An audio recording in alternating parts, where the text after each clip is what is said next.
Hello, and welcome to the first ever episode of my first new podcast, What If History.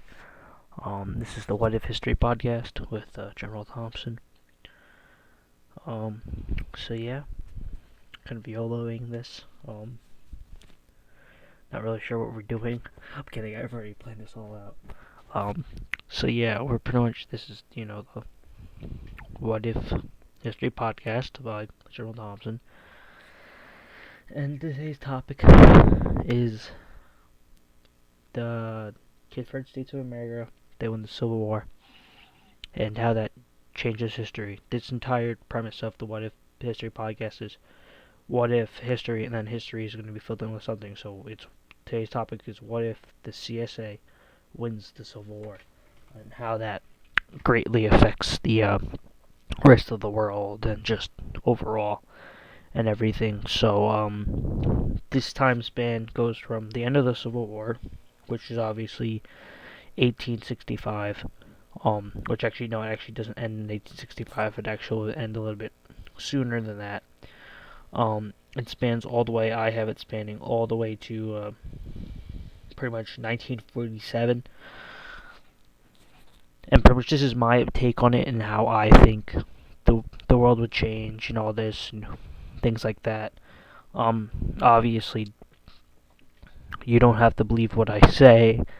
Obviously, you can make up your own thing. Yeah, so this is my take of if the CSA wins the Civil War. I really don't have a time period of how long this is going to take for this podcast. This is it could take an hour. I'm really going to go through and not in depth that too much, but mostly enough to where it all makes sense. At least for me. So yeah, let's start. So CSA wins, obviously. That's kind of important.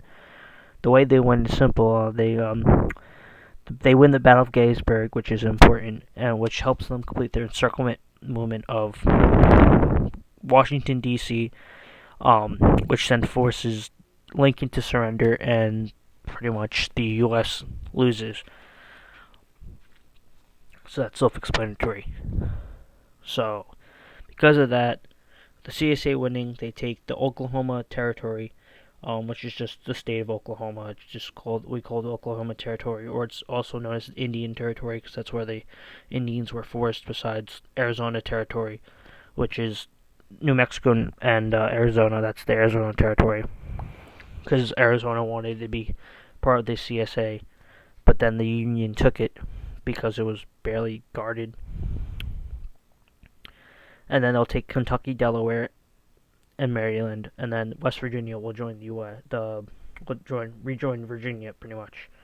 Pretty much all the old slave states that were part of the Union that didn't join will join the CSA, and then the U.S. capital is pretty much New York City, because Washington D.C. is now completely in CSA territory, and well, that wouldn't make no sense why you would have your capital in another country's territory, because then you ever go to war, your capital is now completely taken over. So yeah, and then Richmond is the CSA capital, pretty much. Richmond, Virginia. So pretty much what happens is, because of that, Abraham Lincoln, this is the big loss for pretty much a lot of people, not only just Americans, but just in general. So because of that, Lincoln gets impeached, and he becomes the first president to get removed from office because of the fact that he was the president that pretty much lost the Civil War, that sort of, I guess, started it, and that people feel like if they never voted him, this would have never have happened. And because of this, he gets known as the man that split America apart. Which is very dumb. Andrew Johnson, the vice president, becomes president and pretty much lasts for the next 3 years until the election of 1868, which then the Republican Party doesn't exist anymore because people see it as a failure, since that's the party that Lincoln was part of, and he pretty much split apart the entire U.S. So because of that, the Democratic Party pretty much is the only party that's major in terms of politics, and Horatio Seymour pretty much is the Democratic nominee, and he becomes president. And the reason why it's not Ulysses S. Grant is because Ulysses S. Grant was never put in charge of the Union Army, so he was never able to prove himself in order to become that, I guess, war general that people remembered him for. And so, yeah, that's pretty much what happens. And so what happens afterwards is that the next election for the Confederate States of America, Robert E. Lee, the war general, that pretty much is famous, is pretty much saying, who won the war pretty much becomes the second CS pretty much president, and the CSA for that. And the CSA, the whole constitution is that it's pretty much it's different. The way it works is the president, you can only serve one term, but you get to serve for 6 years instead of 4. And when it comes down to slavery, the slavery exists, but there's no slave trade. So, and then it's mostly based off the U.S. Constitution to that point, except for a few obviously changes to that. And yeah, because of the whole trade, the European powers like the UK and France and Spain and stuff like that, they favor the CS more because of the fact that they have the cotton and that the US doesn't. And the U.S. has all this big industrial plant, and why would they pay the U.S. to make their own goods when they can just import the raw materials and make them themselves? So the European powers like the UK and France favor the CSA because they can get raw materials like cotton and pretty much make cheaper products for themselves instead of having to buy American-made ones or United States-made ones, because now, America can be the CSA. So yeah, that's just how that goes. And this is all just happening within 1868 and 1867. This is pretty much very down the line there. Yeah, and then pretty much skipping about sort of 10 years, which is more of the rebuilding era. This is where the U.S. and CSA kind of rebuilding up their lands that they have been destroyed, whatever, building up their, factories or plantations or whatever they're building up. And pretty much for a 10-year period, that's about what's happening. And then until pretty much the European powers pretty much threaten trade, pretty much threaten tariffs and other trade agreements that pretty much stop CSA trading if the CSA continues with its slavery. Because the European powers pretty much stopped their slavery, but they also kind of sort of appeased it and whatnot. Not appeased it. It pretty much stopped. So what happens is 1880, 3 years later, the First Amendment to the CSA Constitution, which ends slavery. But the problem is it pretty much sets up like Jim Crow laws, but even much worse. It's pretty much slaves. They don't get to read, write, or do anything on laws. All they get to do is they earn money. But it's it's pretty much like in today's society, if I went to work but I got 5 cents per day, that's what it is. It's very, very bad, but they still get food and water from their slave owners and stuff. It's just to say, oh, here, you have money, you can buy stuff, whatever, blah, blah, blah, work towards it, whatever. But in the end of the day, it's not worth enough to where you can actually do something. So it's you need the slave owners' land anyway. So it's pretty much keeping them like slaves, but making it seem like they have working so that the UK and France don't end their trade agreements. If that makes sense. And that's in 1880. So yeah. So yeah, pretty much, so that's what it is. So, yeah.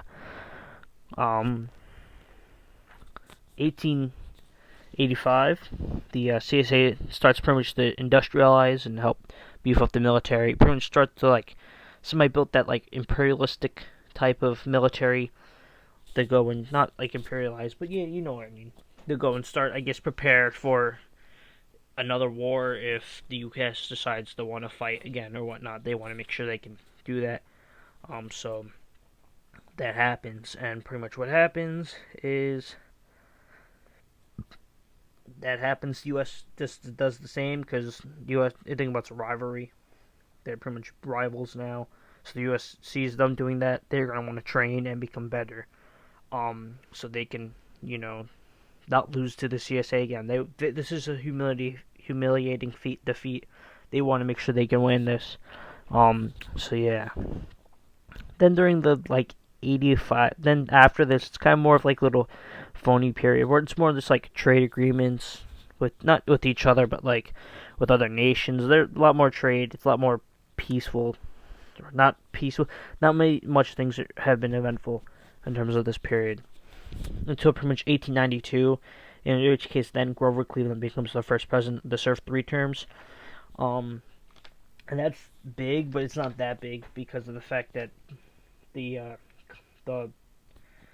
Congress doesn't really want to pass an amendment to say you can only have 2 terms because they think this is going to be the only time it ever happens. So yeah, that happens. In which case, then yeah. So pretty much Grover Cleveland serves until 1896, and then after that, our good old chum, Mr. What's his name again? Hold on, I have to find it. I had it in my notes, but I have to find it again because I'm not very smart with this.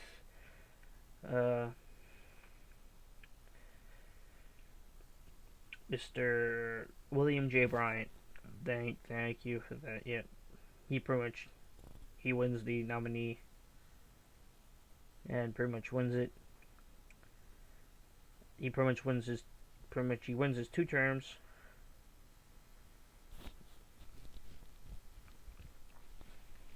And pretty much takes the nation into 1904. But before that, as the president, it serves pretty much from pretty much serves 1900s up to there, and then he starts off the decade.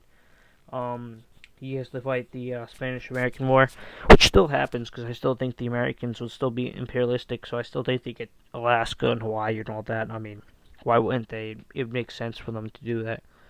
They want to get as much land as they possibly can because then they can use that to get more power, and then maybe use that to one day overpower the CSA to try to take back former territories or whatnot that they lost.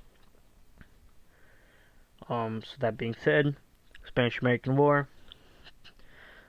Now, the Spanish-American War lasted I think it was 5 months or something. This one actually lasts about a year.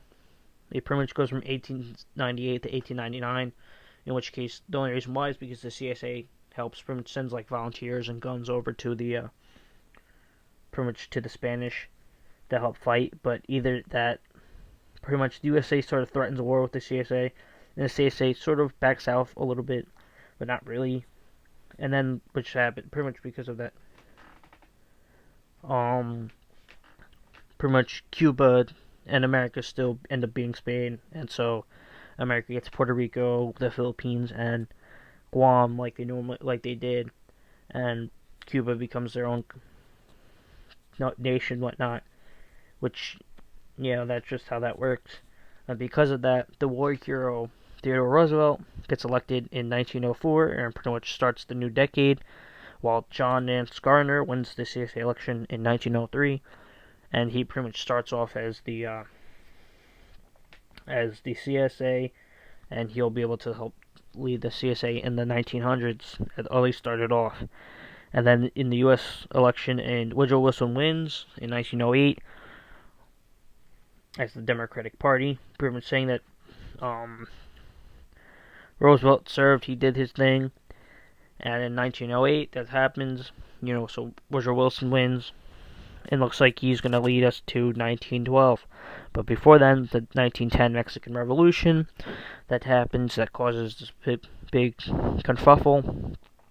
In which case, then the CSA and U.S. both buy states. They're trying to not out buy each other, but they're trying to pretty much they want to grow nations. They figure that Mexico's a little weak, might as well offer some money for them. So they buy nations. They buy the territories from them. Seems like a smart thing to do. So that being said, the CSA, the lands they take Chihuahua, they take Chohuya. I'm sorry, I can't. My Spanish is meh. They take Nuevo Leon and Tamaulipas. Again, sorry about that. I'm just very bad with Spanish. Pretty much the way it works is Texas. Pretty much, it's very odd because you have pretty much the four states pretty much that border the United States that starts off from Texas. Those four states of Mexico get pretty much annexed into the CSA and pretty much becomes known as they pretty much become known as Arizona territory. They pretty much get annexed into Arizona territory.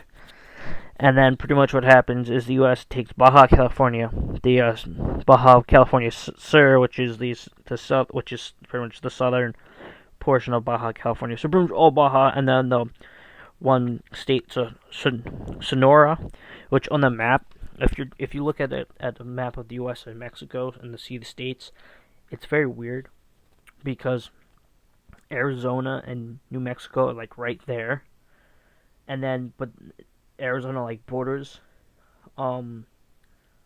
Sonora, but it's funny because Sonora is part of the U.S. and then Arizona is part of the CSA, so it's pretty much the U.S. trying to wrap around there so that maybe they can use it as a way to start encirclements and whatnot.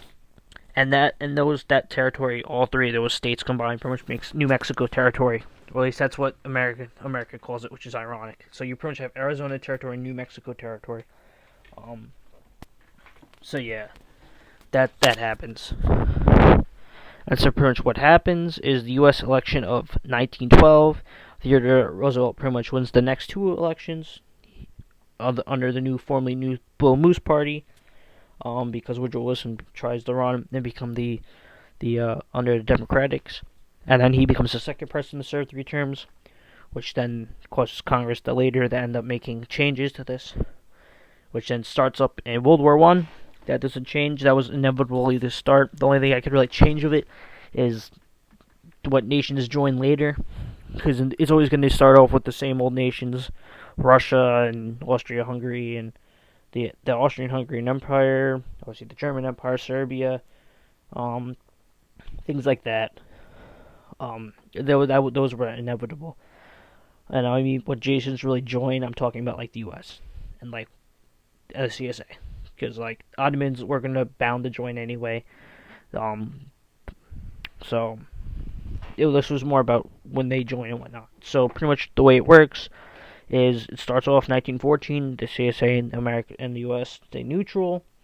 In 1915, the CSA sort of doesn't like the Germany's taking out some supply lines because it's bad for trade.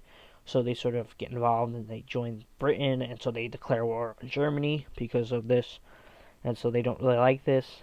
So pretty much, mind you, France, Germany, Italy, the CSA, and the UK are all fighting Germany and Austria-Hungary, and Russia are also on the other side. So, yeah, not really too good. But then the US gets involved, and joins Germany because they see that this could be a chance for them to steal land from the CSA. So what happens is, because Canada is, a territory of the UK, or is a Commonwealth nation, pretty much Canada has to fight. But since a lot of Canadian territory is, or a lot of Canadian cities and people are very close south, the USA is able to go in there pretty quickly. Not quickly is a rough term. The USA goes in there within a year and a half, and pretty much takes out all the important state cities and stuff in order, and so Canada falls um under U.S. control. So now it's pretty much they can pretty much freely go to Alaska. But that leaves the CSA, which is a big nation they have to fight off, and you know it's a lot to go there. But now you also have Germany, fighting pretty much off all this. But then what happens? 1917, Russian Revolution. So, which then eventually ends up leading to the end of the Russian involvement in the war. But also the Ottoman Empire is also in the war. So the Ottoman Empire is sort of meh.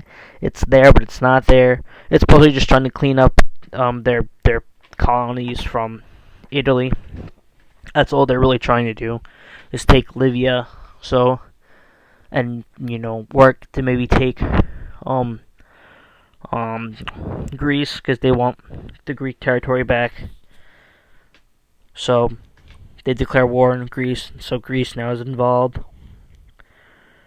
But since Greece is sort of there, so is Serbia. So it's there. So now you have Germany pretty much fighting a one-sided war against France, and the UK, and pretty much Italy's there, but Italy's kind of meh. The Ottoman Empire is sort of doing all right, but it's weak. It's the sick man. It was never going to really work out so well.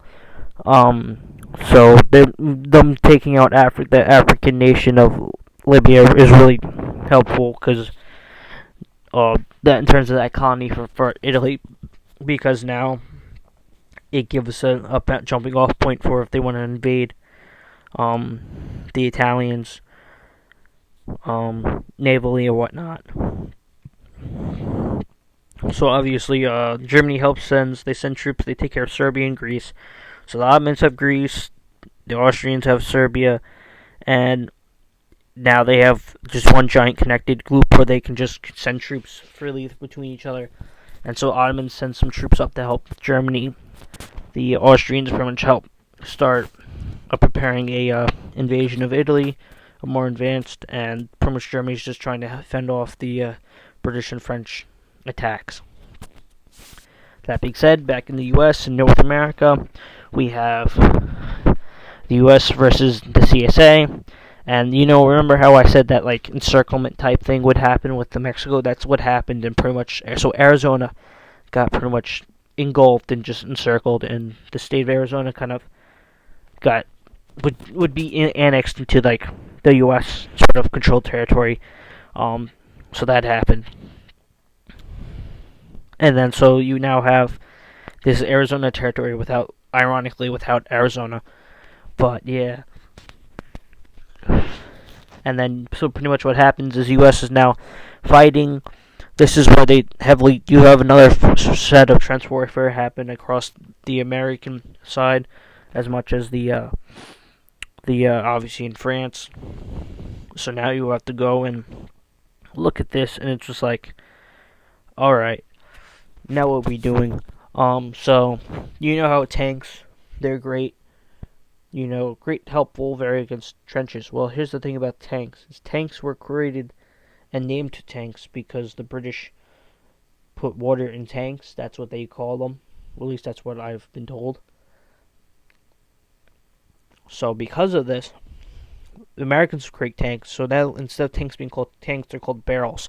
So for right now, I'm going to be using barrels as the proper term now. So yeah. The U.S. create barrels that go over. They're pretty much used against the trenches to help against the CSA, which helps great massively. But because some of them get destroyed, the CSA copy them and make makeshift ones. They're not as powerful, and the U.S. has already have taken over certain states back, like Maryland and Delaware and Kentucky. But they help enough to where they can get a sort of another stalemate going, which causes the CSA to sort of come to a stalemate. And pretty much what happens is you get a a stalemate, sort of semi-treaty signed between the U.S. and the CSA, stating that there's no more war. They stalemated out there. That's it. So now the CSA pretty much, they're pretty much just waiting for the treaty to actually be made for everything else, and the USA is just kind of waiting the same. I mean, if anything, they're just supplying each other, but so they're just supplying their allies. Which, and since the United States has more of a bigger navy and has a bigger industry, they're able to create a more they can ship more out, and that causes a lot more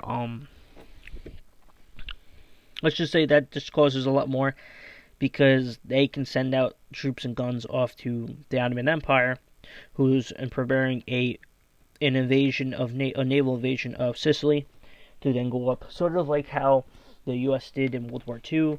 That's what the Ottomans were going to try. And with the U.S. help, in terms of trade, the Ottomans land their invasion, causing Italy to fall, leading everyone to just be able to now work on France and the UK, and with France just getting pretty much surrounded with Ottoman and Austrian troops who weren't trained poorly, but because of the fact that they had most of their troops in the trenches up in the German side, they didn't have many troops down on the south. They weren't really prepared, so because of that, they sort of surrendered, leading to pretty much the end of the World War One, which ends in 1919. In which case, Germany, Austria-Hungary, U.S., and Ottoman empires all win. And pretty much this is the peace treaty. I'm going to call it the Treaty of Versailles because why not? It's not like it matters. You could call it the Treaty of... You could call it the Treaty of Prague if you really wanted to. It doesn't matter. So pretty much what happens. Germany doesn't really get much. They don't really care. All they do is they get a puppet state of Belgium. That's their puppet. Russia has to release nations that they formerly have, so like Poland now exists from Russian territory, obviously Finland, things like that, Latvia, Lithuania, and Estonia, some Romanian territory, like a lot of stuff just becomes nations. But that Russia becomes the USSR like normal. So that doesn't change anything. The UK, pretty much what happens with the UK is because in 1919 the Irish revolt and they're independent. Pretty much they become independent, and because of this, they join the Central Powers. And because of this small yet, even though it seems insignificant, because it's small, they end up getting Wales from this. So Ireland gets the entire island territory plus Wales, which is very key. Obviously, Britain loses many of their colonies, and they have to pay war reparations to the Germans. And yeah, France kind of just is there. France sort of has to pay war reparations, but it's not as bad as the UK does. When it comes to Italy pretty much becomes split in two. So pretty much on the border of Rome, there's a straight line. Pretty much what happens. Everything south of that becomes Ottoman Empire territory, including Libya, which is big. And pretty much the Ottoman Empire now extends through Egypt into Libya, like an old border, and then up into like I guess you could say two Sicilies type of like kingdom. That becomes Ottoman Empire territory, and then Italy is just literally it's pretty much like the little top half with like Rome, but Rome's like literally on the border the Ottoman Empire, so it's like meh. Austria, Hungary, just kind of all they do is they puppet Serbia. Greece gets annexed by Ottoman Empire. Ottoman Empire rules really good about this. They just won against Greece and they got all this territory. I mean, the Ottoman Empire is just they chilling now pretty much. And then we get to the U.S. In the U.S. they don't get much. All they do is Arizona, or the state of Arizona, pretty much gets annexed into New Mexico territory, which is ironic because you have New Mexico, the state, is now in Arizona territory in the CSA, and then you have Arizona, the state, is in the New Mexico territory in the U.S. So they kind of like flip-flopped. which is ironic. And then all that happens is they get all of Canada since they pretty much conquered it. Canada falls to the U.S. and the UK just for sake of losing. That's it. Canada pretty much falls to the USA, because they can't maintain it with all their money. So they release British Raj. They release a lot of their nations become free nations because they can't have colonies because they lost all this because of all the money that they pay. So U.S. annexes Canada and all that territory, which is mostly barren ice territory, except for the stuff that has people in it. But yeah, so there's that. And then big war preparations have the CSA has to pay to the Americans for a lot of the losses, but also because of the attacks and the because of the what is it called, the attack of the cities. Yeah, there we go.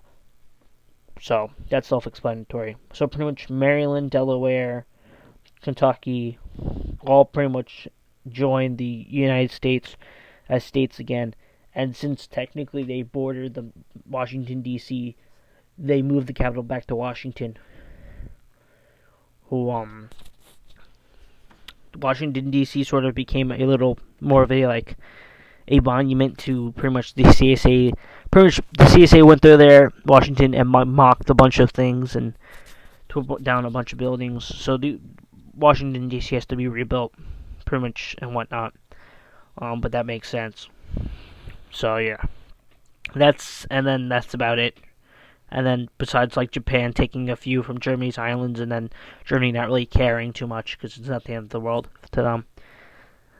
And so yeah, pretty much that's about it for the 1910s. And now we have the 1920s, which the Roaring Twenties, the fun times. In the U.S., women gain the right to vote, and then the president can only serve now for 2 terms. And then yeah, this is where the USA and the UK have to start paying harsh reparations for their for the war. Mm. And the Roaring Twenties begin. The United States and Germany are booming. Germany is the main country. So when their stock markets crash, the Great Depression begins in 1928, and this causes a lot of trouble for a lot of people. In the U.S. election in 1928, Alfred E. Smith is elected president, but he just makes the wrong moves in the Depression, and it just leads to a lot more bad things, and just in that. And then in 1931, just like in real life, fascists rise in the world, except it's pretty much Mussolini rises in Italy like normal, because Italy got pretty much humiliated by the Ottomans, who, if you look in real life, the Ottomans were a weak nation, and it's ironic since both nations are terrible.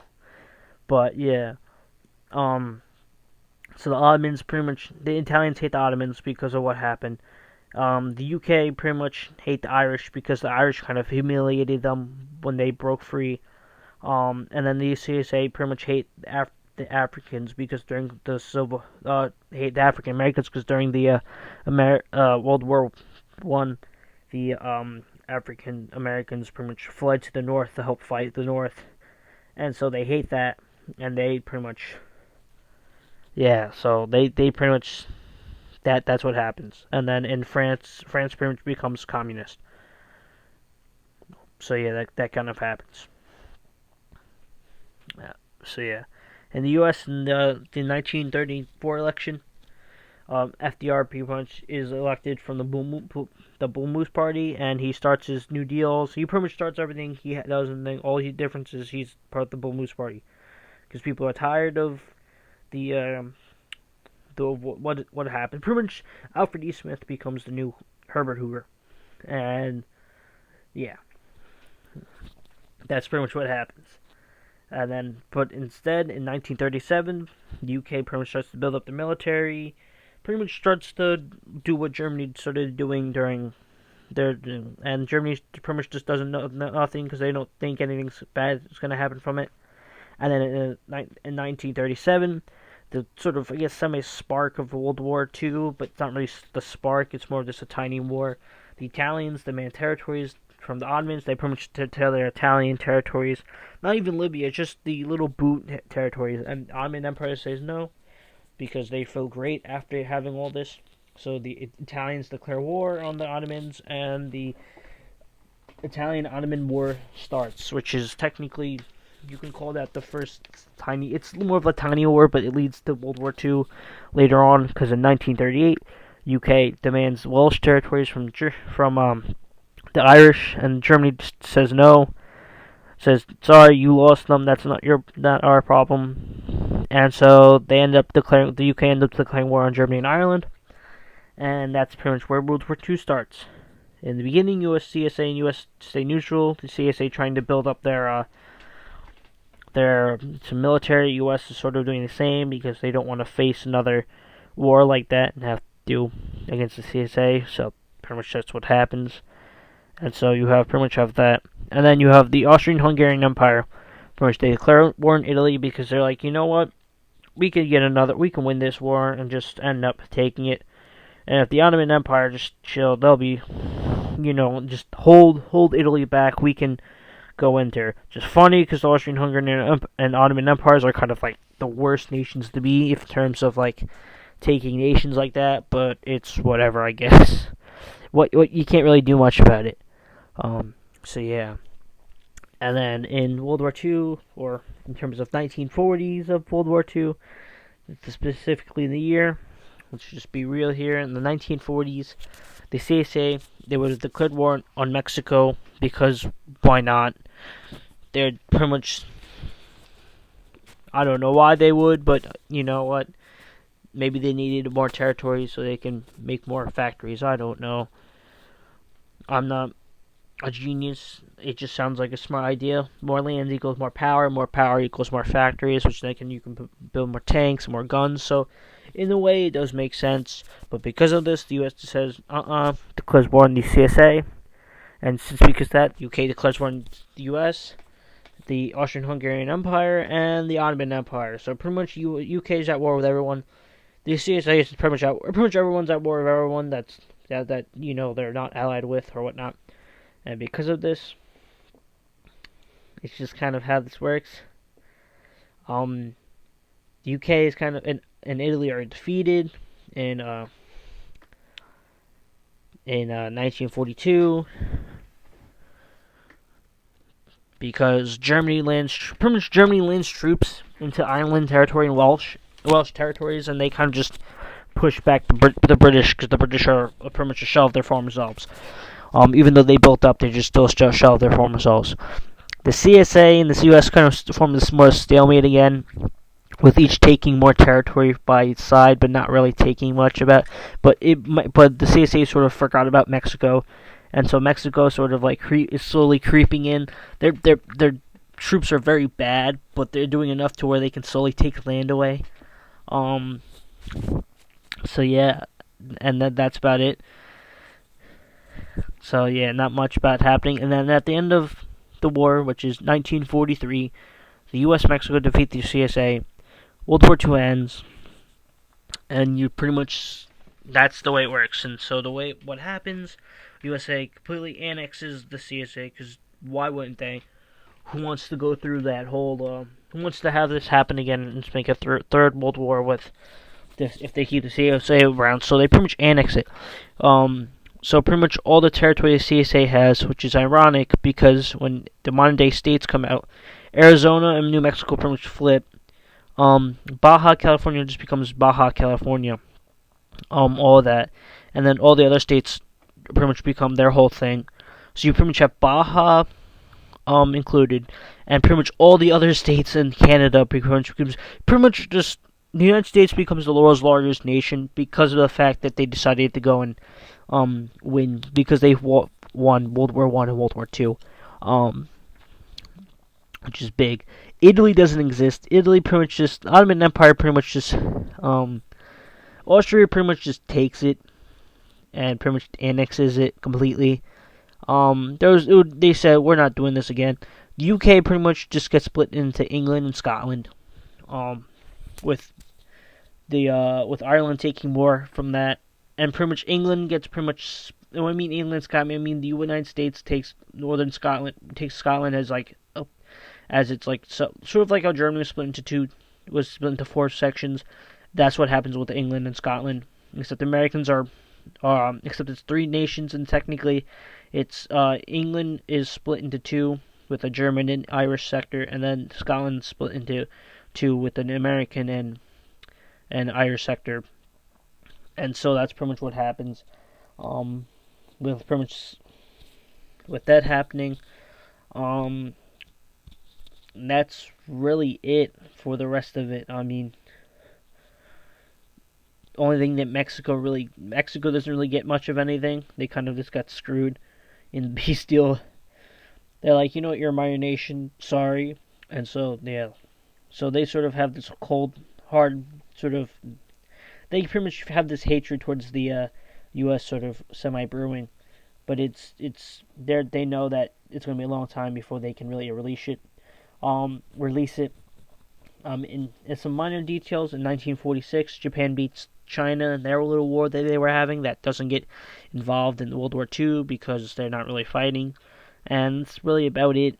In 1947, the world just kind of goes to like a little Cold War between the U.S. and USSR, or well, no, it's more like the USSR and France as the communists against pretty much the USA and the Germans as their alliance, and that's kind of the beginning of the Cold War. And that's kind of about it.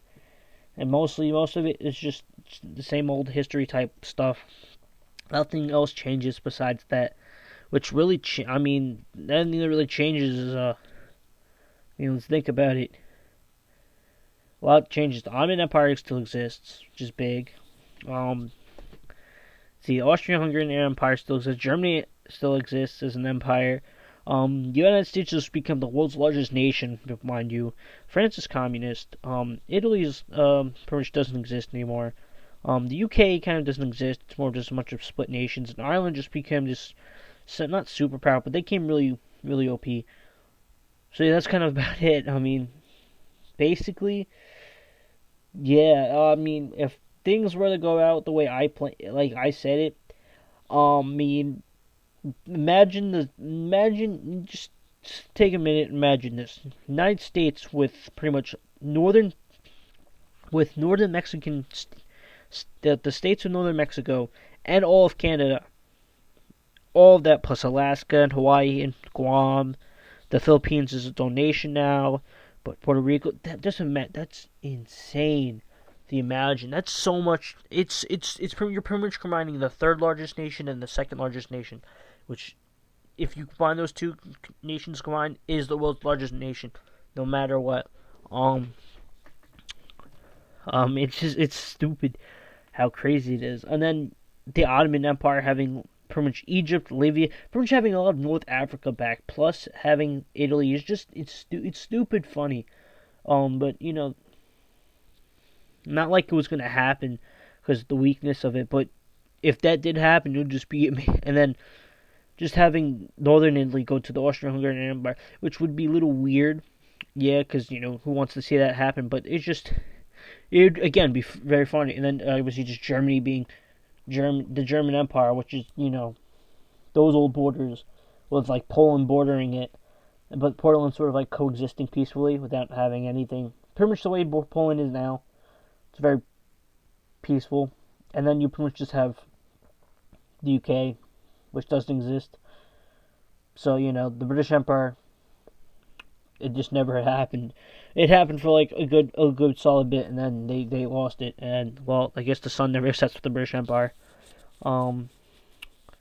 Yeah. So that's my podcast. This is the What If History podcast. This is General Thompson. Just hope you all enjoyed it, and I'll leave me down below if you have any more suggestions of wars or other history things I should do, and your thoughts on my podcast. Not my podcast. Your opinions on the way this things could have changed out and how this blah blah blah. Not to say like, comment, subscribe. I do a lot more sports stuff than this. This is just something new I wanted to do because why not? Yeah, and I guess I'll see you later. This is John Thompson saluting off.